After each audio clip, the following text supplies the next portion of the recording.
everything we have to continue to work on it now. It's called James. I host this news every morning. And the Golden Angel Award ceremony.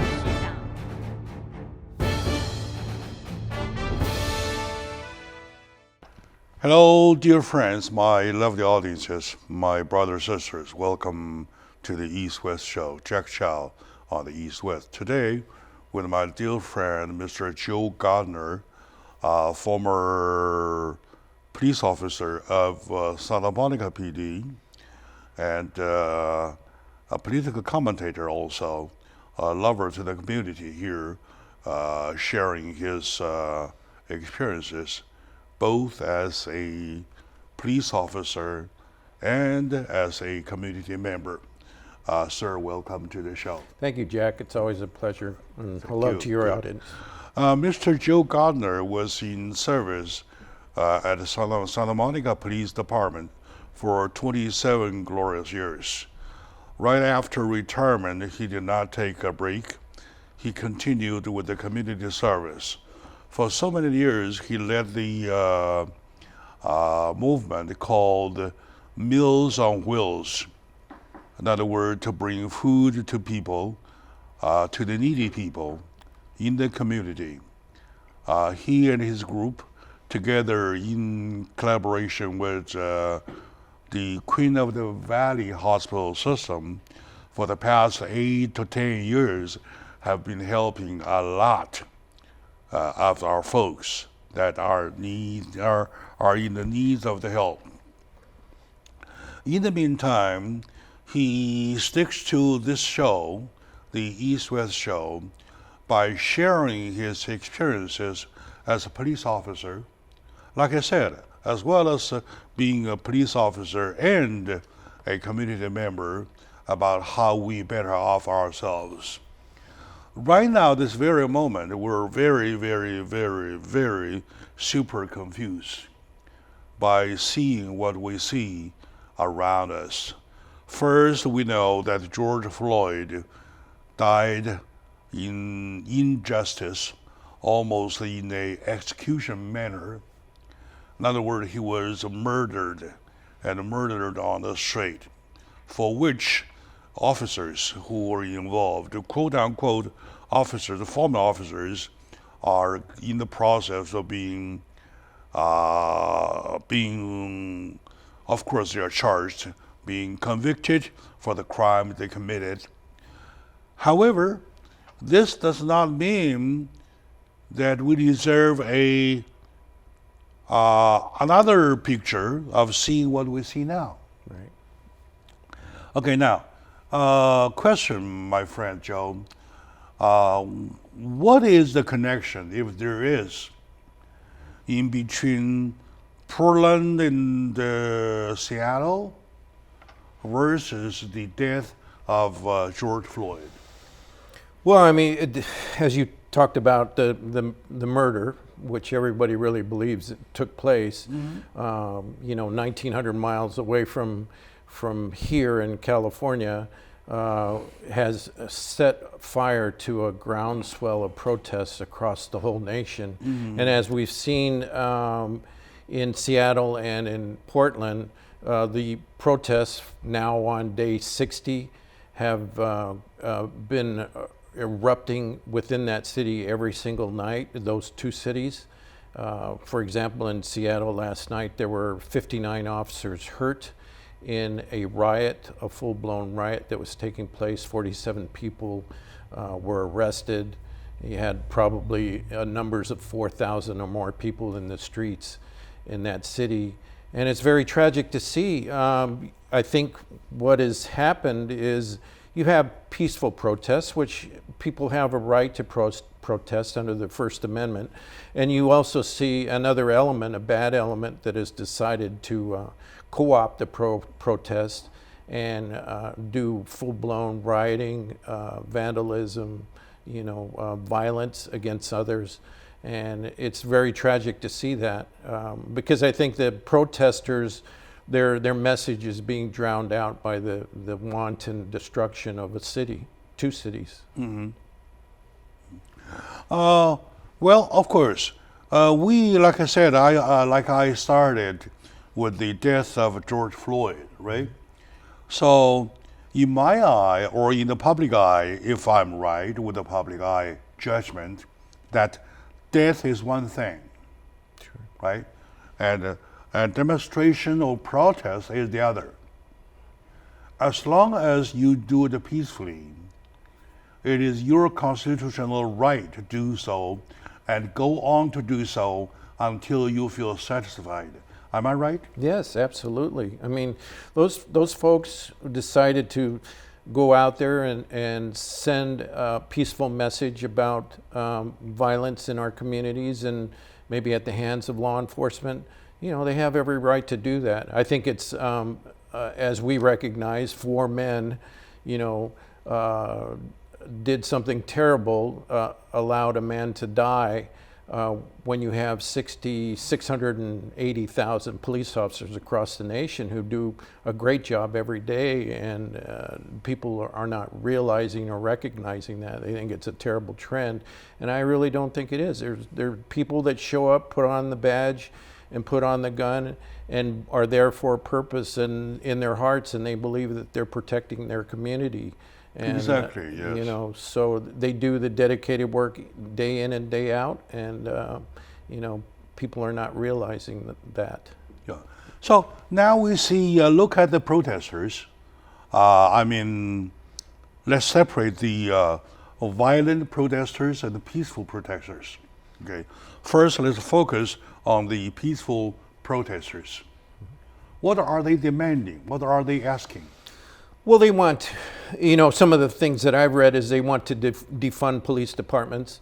They believe that cutting their budget and maybe doing some more community-based services that would actually help people are one of the things that they're asking for. I believe that that's a good thing to do to some respect. But, you know, the police departments, unfortunately, are reactionary, right? They have the equipment, they have the resources to do what is badly needed in Seattle and Portland, and cutting their budgets is just going to make things a lot worse.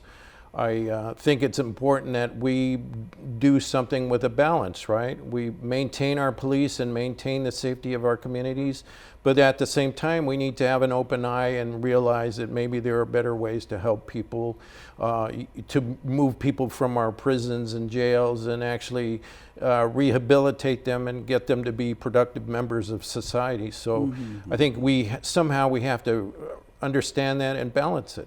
All right, good. However, to give it a fair judgment, though, as we have in Chinese, there is a proverb saying that you do not stop eating because one choke of food. Right? Once you had a food choke, you stop eating, doesn't make sense, right? No, okay, now, we do have what quote unquote they call police brutality, and I personally go strongly against that.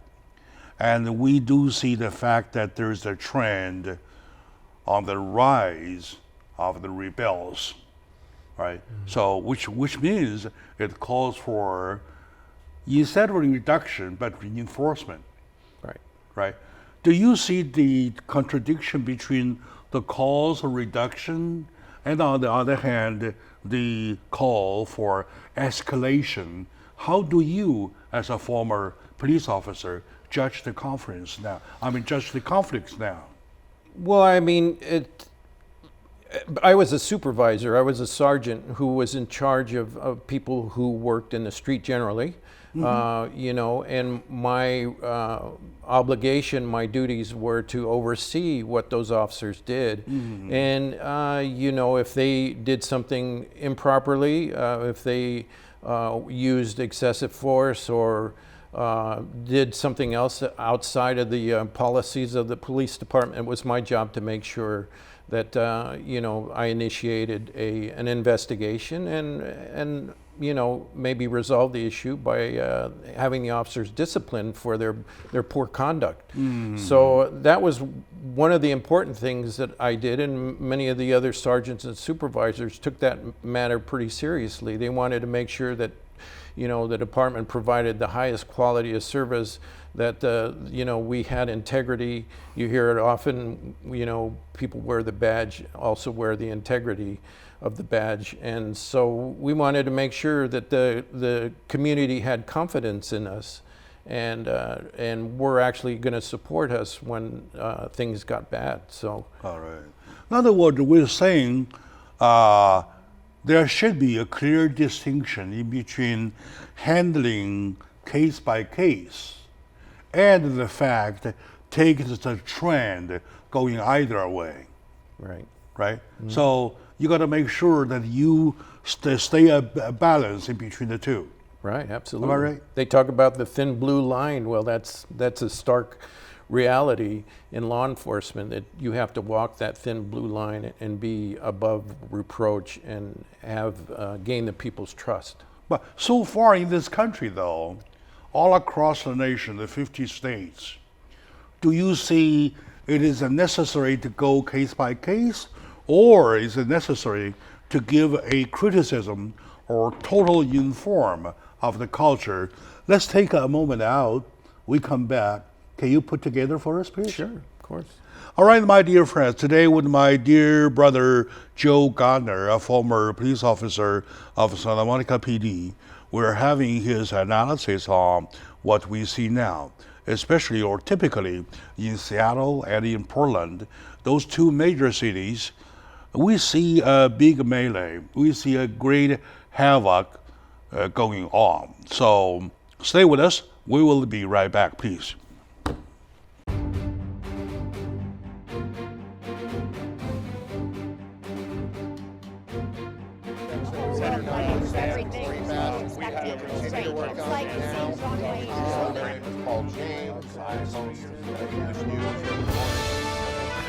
And a golden angel award ceremony.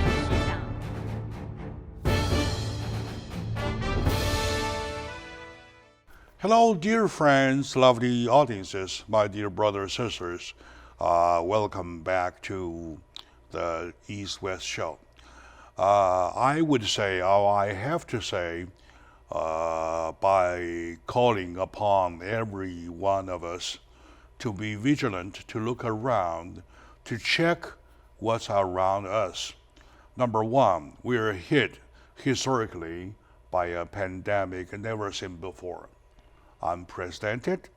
And on the other hand, we do not even know how long this thing shall last. And lots of people say our lifestyle from then on has been changed or is never gonna come back. And on the other hand, we see routes across the nation. We see demonstrations. Of course, we're okay, we're happy if they're peacefully conducted.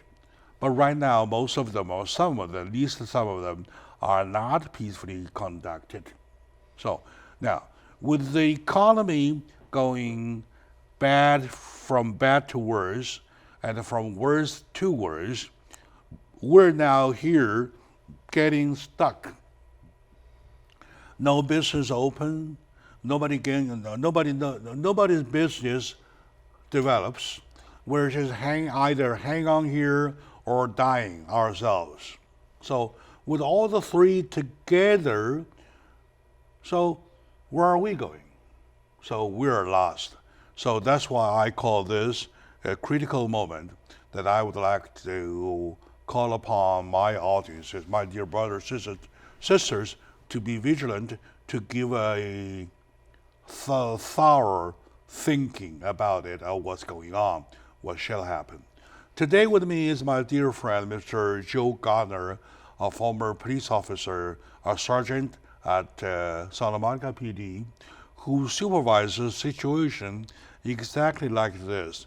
Officers on the street, are they practicing abide by law, or if there's anything going out to be disciplined, of course, here supervisor said, the supervisor sees the discipline fall upon the convicted officer, something like that, right? Now, looking at what we see now across nation with all the 50 states, in almost no states there is not a violence, there's not a protest, almost everywhere. Of course, in Chicago, in New York, in Seattle, and Portland, those are the cities in particular, right? What I'm trying to establish is a methodology, right? Is it a moment for us to deal case by case, city by city, state by state, or we mix it as a pot? We're talking about the whole culture. Well, in Seattle and in Portland, they are what I would call an aberration, something that's unusual. And what's happening in those two cities is you had its politicians, its mayor, its council members who essentially granted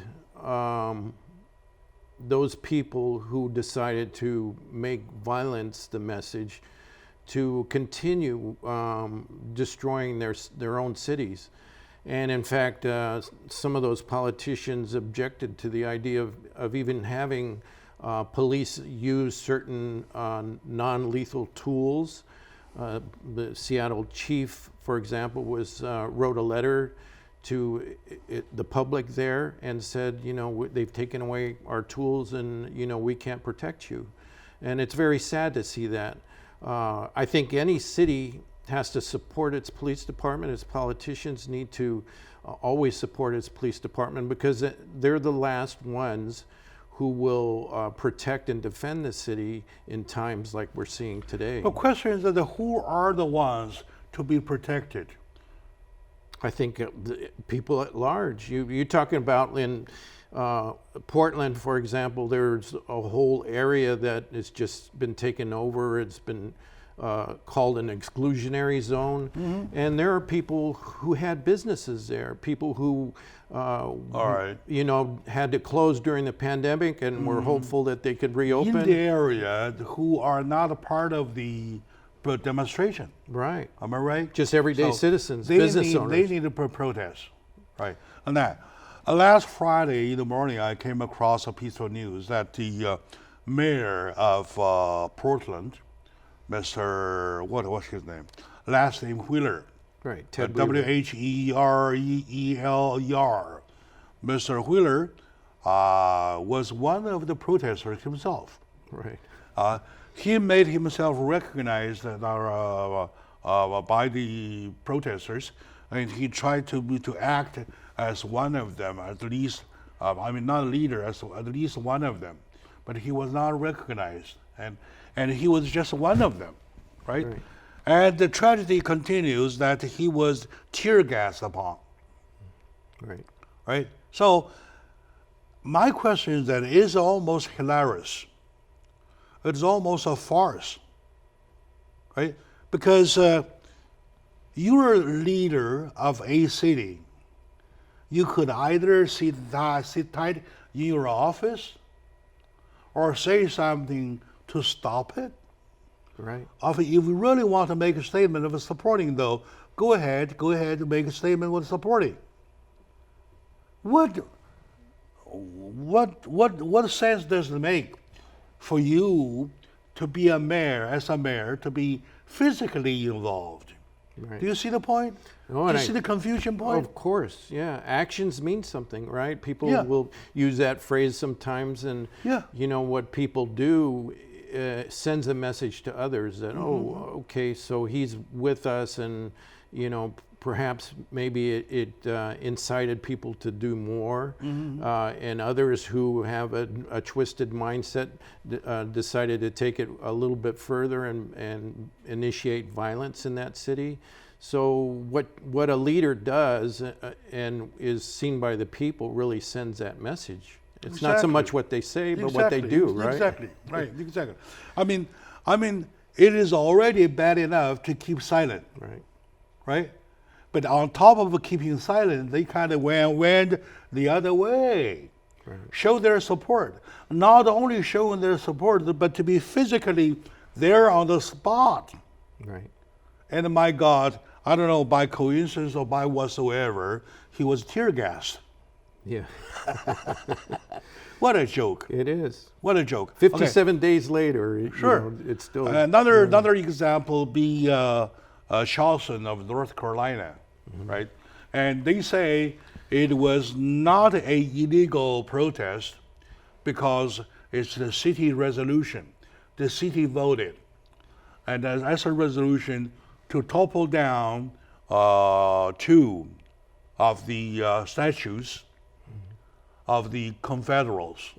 Confederate, Southern Confederate Army. Yeah. So now, what's the funny? I mean, what remains the funniest part is that among the 13 city council votes, they voted unanimously, 13 against 0, to go ahead.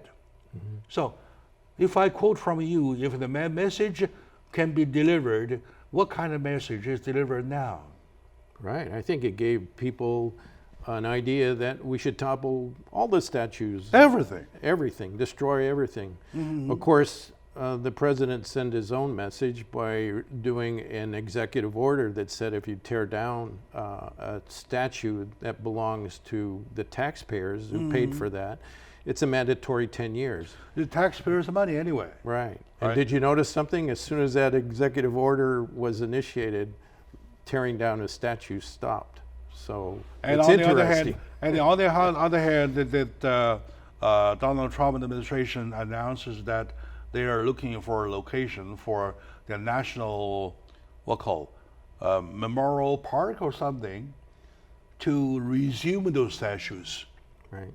right? Right. Or exhume those statues. Okay. Now, what I'm trying to say is that now that you see a nation in a cross-line way, that mayors are participating protest physically, a city council voted unanimously. Right. In Seattle, the council members, the chamber says we can do nothing, so on and so forth. And then, do you? I mean, in the horizontal look, do you see something healthy or unhealthy? Oh, very unhealthy. Obviously, it hasn't done anything but to create more violence and more confrontations with the police. And so I really wonder how long it's going to take to restore order, to stop the destruction of property, to allow people to be to feel free to go in the streets again. 'Cause I hate to be someone who lives in Portland or Seattle and wonder when they can leave their own homes because it's not safe. The other day, I was having a nice conversation with my friend Ken Hemming. You know Mr. Ken Hemming, Yes. right? And we discussed the fact that we people, human beings, are like sheep. We kind of live in the gregarious way. So we tend to go in a group. In the group, when a herd group, they follow one leader, right? They follow one leader. So in this case, though, do you see the one leader behind in all the mess? Well, there are definitely people that are following others who they think are leaders, and that's, I think, what got us to this point.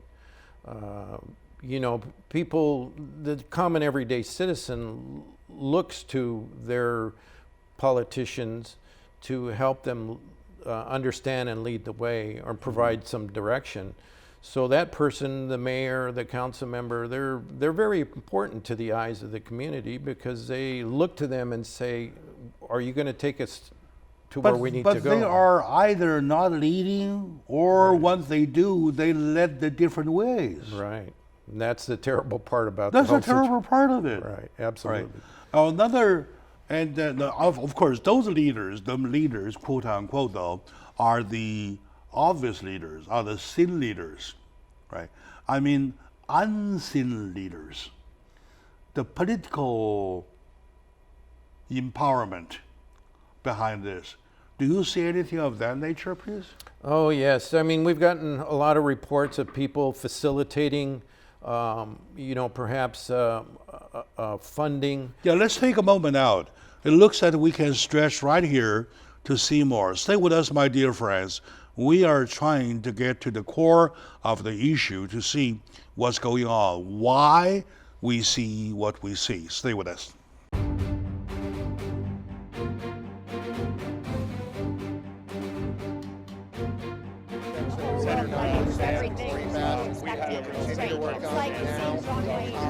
It's called James. I host News in the morning.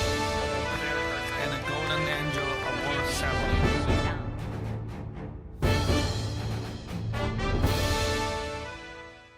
Hello, dear brothers, sisters, my lovely audiences. Welcome back to the show. Jack Chow, feeling very, very proud of my team, being who are able to provide you with the information necessary. Throughout the pandemic, we never take a respite, we never stop, we continued our service. And the same credit goes to my audiences and that goes to my guests. My guests, such as Mr. Joe Gardner, who has been with us through good times, bad times, especially right now, the bad times. And I really highly salute them for what they have done, what they are still doing to the community. Thank you very much, and welcome back to the show. Now, talking about the we people, say there's thousands, 5,000 of protesters, right? So how come they come on the street at the same hour? Right, they're well organized. Rather than 5 different hours, right? Yes. So there must be one who organized it. Who organized it, right? Mm-hmm. Okay, now you see one in Seattle group, one group in Portland, one group in Chicago, one group in Dallas, one group in New York, go on and on and on and on. How come all these groups voice together at the same time? There must be somebody or some ones who do the organization. Now, to operate such a national organization, though, there's the first money involved. Right. Has to have money. What do you see, or what do you understand about money, operational money? Well, money provides resources. It provides transportation, right? You have to get people to those protests. It provides access to social media to maybe broadcast a message out to potential supporters. It also provides the material elements, such as water, the things that people need, and also the things that people can use to destroy property. And so those things are all paid for by money, by a very well-funded organization, and that's Antifa. People have heard the name Antifa, and the very thing that they say they're not, they are. They're anti-fascist, but they act like fascists. Mm-hmm. So it's oh, they say they are. Right, exactly. And it's you look at some of the things that I've seen, and it really leads you to believe that somebody is behind the scenes orchestrating all of these activities across the nation, these violent actions by others. The other day I was with my dear friend, the Honorable Michael Antonovich, right? And talking about the money part, though, he mentioned the name of Soros, George Soros. Mm-hmm. Well, only that kind of money can support such a wide range national movement, right? Right. Why would they, or why would he do so? Well, from what I know of Mr. Soros, is he does not like the United States. He doesn't like the structure of government and how it operates. He's a billionaire, and he uses his money to fund causes that would potentially disrupt the constitutionality of the United States. You can't put your finger on it yet, but his name is a recurring name that pops up. And you have to wonder, is he really doing all this? I would probably view him as maybe an insurgent based on what I know. Yeah, you're right. You're right. Another symptoms we see is that in some at some airport, they caught some shipment coming from outside the United States, right? Transporting the necessities for protests. Wow. The banners, clothing, little whatever, flags or sticks or so on and so forth, things like that. Wow. So, with this mentioned, they have support internationally, and domestically they have big money supporting though. Are they still talking about the death of Floyd? No, I don't think they are. I think they just use the death of Mr. Floyd, the tragic killing of Mr. Floyd, as a mechanism to start all of this. The reality is they've co-opted the message and convolutedly turned it into something else. I haven't had time to contact the family of George Floyd. I may have done that. I thought that probably I would hear the same thing that I thought they would say. But have you seen any report about the family of Floyd, where they stand? They support the protest demonstration. I mean, the violent protest and the violent demonstration. I did hear see one news article that mentioned a woman who was part of the Floyd family who, wished that people would not be violent. That protesting is one thing, but to take it into another step of violence is wrong. And I commend her for that. It's a tough time for her and her family to go through this terrible, tragic incident. In other words, Joe, can we say the following? In spite of the fact that this whole movement, we call quote unquote movement, started with a big slogan of Black Lives Matter over the death of George Floyd, the movement itself, the quote unquote movement, the violation itself, has nothing to do with the George Floyd. No. Can we say that? No, you can actually very clearly say that it's not part of that. BLM, Black Lives Matter, has an agenda, and that agenda is probably more of a socialist one. They want to disrupt, just as Antifa does, the fabric of the country, and make it into something else. And it's very concerning to see these two elements gain as much traction as they had. Has it to do with Bernie Sanders, the socialists? I don't really. Perhaps he may have contributed to that in some way, but I don't believe. He's totally the one that may have been steering this, or he's obviously promoted the idea of having a socialist country. But there are just other elements that really believe this time has come to convert the country into something else. Does it have anything to do with the incoming election? Oh, I'm sure it does. I'm sure it does. How? The more disruption they can create, the more the perception is that President Trump will not be able to handle this, and it throws a splotch, a bloody mark on his tenure as president. So, I have no doubt that this is a way of making the president look bad and his administration look bad. So in other words, the protesters are on the anti-Trump side. Oh, I'm sure they are. Of Right. course, yeah. All right. So, what exactly they want? Are they, in other words, if they are not on the Trump side, are they on the Joe Biden side? Well, I think Joe Biden is actually, to really put it more succinctly, I think Joe Biden is on their side.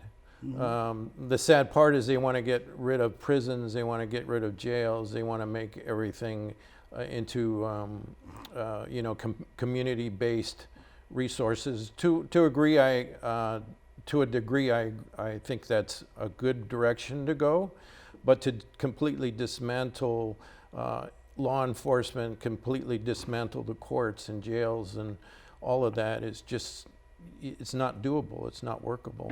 Could never do that. All right. My dear friends, speaking of the coming election, we can't avoid the part talking about the conflict between Donald Trump and Joe Biden. And the competition goes on here. It has started already. When you talk about that, you really have to talk about these presidential orders. So let's take a break out. When we come back, we'll continue to talk about what Donald Trump has made his solutions in handling with Seattle's, handling with Portland. Stay with us.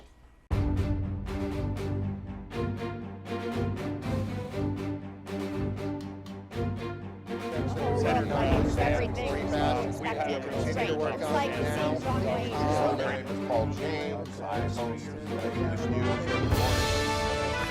And a Golden Angel Award ceremony.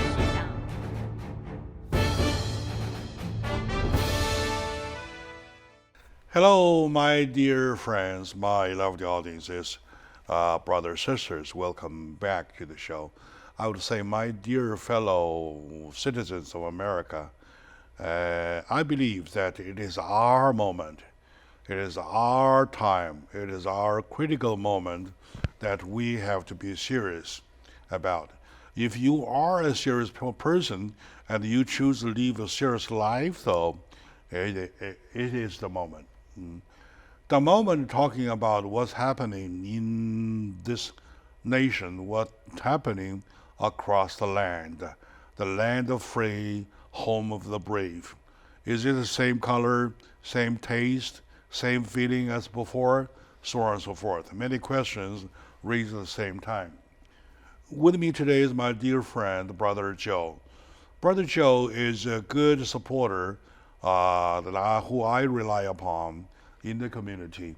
He's been an excellent police officer, Sergeant Joe Gardner, for Santa Monica PD for 27 glorious years, who has done his part in keeping the community safe. After retirement, he continued his service, however, otherwise, by supporting food to the needy people. Meals on Wheels is the program that he had been the president of for the past 8 years. And now he continues service by chairing the community of the of Los Angeles County Probation Committee. He's the chair. So, Chair Joe Gardner, welcome back to the show. It's always great to be here, Jack. Thank you very much. I now believe it's time to talk about the laws, right? With everything laid on the ground, we need to talk about the laws. When the local officers, local police officers, local law enforcement say, I'm quitting, such as in Seattle, such as in Portland, I can't do a thing. I don't have the manpower, or I don't have the equipment, or I don't have the money, right? Mm-hmm. It's time the federal gets in, am I right? Right. Okay. In this case, what did Donald Trump do? Well, now he allowed the states to have autonomy to handle this issue on their own for many weeks. But I think now he's recognized that they've gone a step too far. The destruction of federal buildings, the destruction of federal property that are paid for by taxpayers. He just looked at that and said, enough is enough. I think that's his exact words, that we really need to do something. So as the authority that he has is to allow, Department of Homeland Security police officers go into those areas with the mandate to protect those properties and to make sure they're not destroyed, because it's a federal courthouse, I think, in Seattle, and another one in Portland that the president has decided he must protect. Because if you don't have a seat of the courts and government, then it's going to create a lot more reverberating problems in the future. So he decided to send, elements of the Department of Homeland Security to protect those properties, with the objection of the mayors of those cities, which is astounding to me that someone would say, well, sending federal troops here, they call them Gestapo, to our city is an affront, and you're going to create more violence. And you have to kind of laugh at that, because they've already had a huge eruption of violence and destruction. And, the president decided to send people there, officers, sworn officers, to protect those properties. A very important thing to do. All right. And I believe that President Donald Trump has done the right thing, right? Right. And sometimes when you are a government, you act as a government, though, you have to be strong when a strong government is needed, right? Now, to the details, though, right? So here's the line of police enforcement, right? And here's the line of protesters. When they're approaching, right, according to local police protocol, at which point you can start physically suppressing them. I mean, that's all based on what the crowd is doing, what the rioters are doing. I mean, if they're approaching with sticks with nails in them and they're shooting ball bearings at you, or tossing Molotov cocktails or fireworks at the police officers, and the police officers have a right to protect themselves. They must do so in a uniformed, organized manner with the leadership of sergeant, lieutenant, or commander there. And so it's a tough thing to do, because those officers have to endure quite a bit. And, they get hit by frozen bottles of water, bricks, rocks, you name it, and they have to endure that until Last time when they were attacking CNN headquarters, right? We had a very big visual on the incident for that very whole night. Right. My question is that if protesters are approaching in a way with not much violence, just keeps marching on and on and on and on, and the gaps between the lines, the police officer, law enforcement, department lines, the gap between smaller and smaller and smaller, pushing on.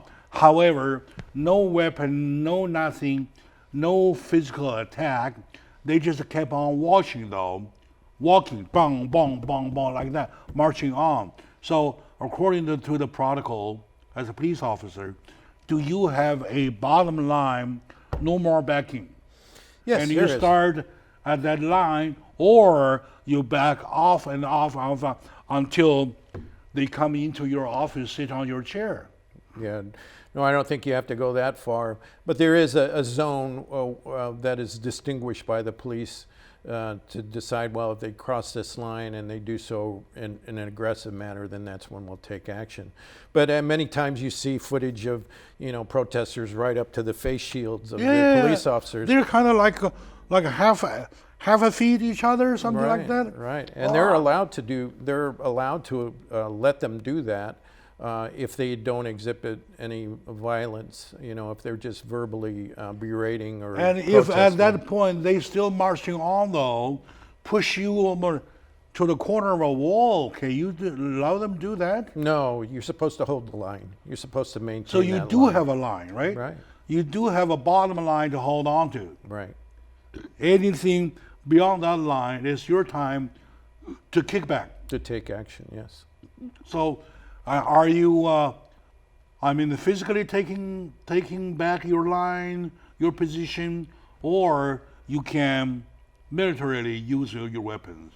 Yeah, no, physically you would use batons and push back, until they get back to where they're supposed to be. What if Obviously, you're outnumbered? yeah, that's Like in these two cases. That's a in scary these two thing. cases, you're outnumbered. right. I think in Seattle and in Portland, officers had to physically retreat because they were overrun. Yeah, that's why I'm asking. Yeah, very dangerous. That's why I'm asking. So what do? You retreat, close the door, and hide inside? Yeah, and in fact, officers retreated inside a police precinct, and while the protesters were throwing fire bombs into the building Yeah. that they were in, and it could have been a very serious, and a police They officer could would have burned the killed. building. Yeah, and them inside. So Yeah. very sad to see that. Leadership says that you have to hold that line and keep those protesters back because Okay. things get worse. On the federal side though, do the police officers have a right to further escalate? They're supposed to be reactionary, and that's the thing about police is they only are supposed to react in so much as the situation dictates. And they have an obligation to protect the buildings they're there for, the federal buildings, for example, and they have a right to protect themselves. So it's not an easy thing, things change very quickly, within seconds, where you think things are going to be okay, and then suddenly, Of course. they disrupt and descend into a really bad situation. So, My concern, my worry is that in that kind of environment, everybody does something at the same time, yelling, screaming, throwing, tear gassing, the light bomb and everything, all mixed together though. If somebody fires at an officer, nobody will tell where the bullet come from. right. What if that happens? That's a terrible circumstance, and I think it did happen a couple times. In other jurisdictions, I did read that somebody fired a shot and somebody was injured. In fact, I think a woman was killed who was there at the protest. I think officers have to take control. The police departments have to do what they need. Yeah, there to was a do. woman on today's news that she was tear gassed. She was on the floor, and moments later she walks up again. Anyway, we're a little running out of time. However, I have lots of questions that has not been asked already. My dear friend, today with me is my lovely brother Joe, Mr. Joe Gardner, former Santa Monica PD officer, sergeant, for 27 glorious years of service. And he is now the chair of LA County Probation Committee. Thank you for your time and your analysis. And my dear audiences, thank you very much for your time watching. I would like to ask you to keep vigilant, number one. Number two, to keep yourself sober-minded. Do not let the mess up your ideology. We love this country. It is our country. It is your own. Love it. Do not abandon it. All right, my dear brothers, sisters, I'll see you next time.